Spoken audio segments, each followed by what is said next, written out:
Hello everyone, welcome to this video where we are considering this data set H. Find the median and the interquartile range.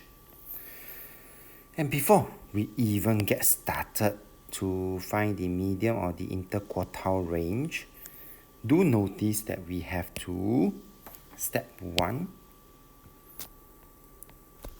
arrange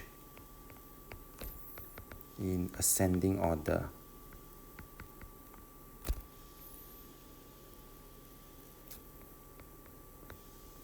Okay, and that's what I have just done here, where I have already arranged the data in ascending order from small to big.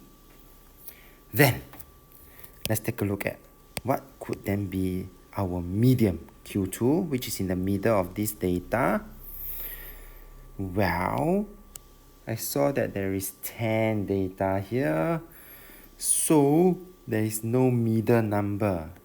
Well, in that case, the middle two number, we will have to make use of these two numbers here,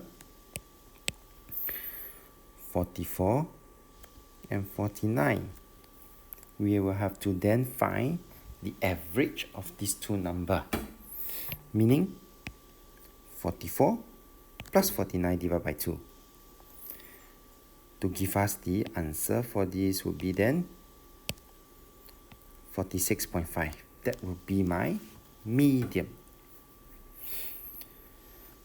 Next, to find the lower quartile, because in order to for us to find the interquartile range, I need two things.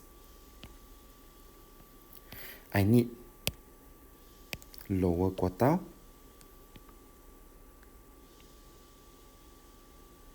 I also need upper quartile.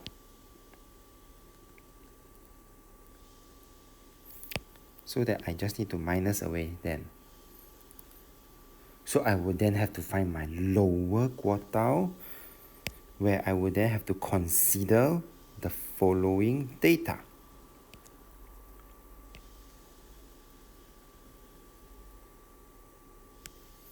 Okay, because median is in the middle. Now I separate this data set into 5 on the left and 5 on the right.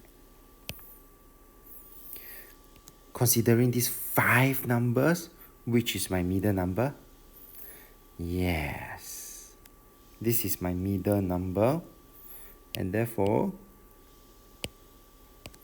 37 will be my interquartile range. Lower quartile, sorry. Doing the same for my upper quartile, I would then need to consider these 5 data. Where is my middle number? Yes! And therefore, 54 is my upper quartile, and with this, interquartile range is simply 54 minus 37. Upper quartile minus lower quartile. Alright, upper minus lower, to give me the final answer, 17. Alright, we have come to the end of this video. If you like this video, do give it a thumbs up. Thank you for watching and have a nice day.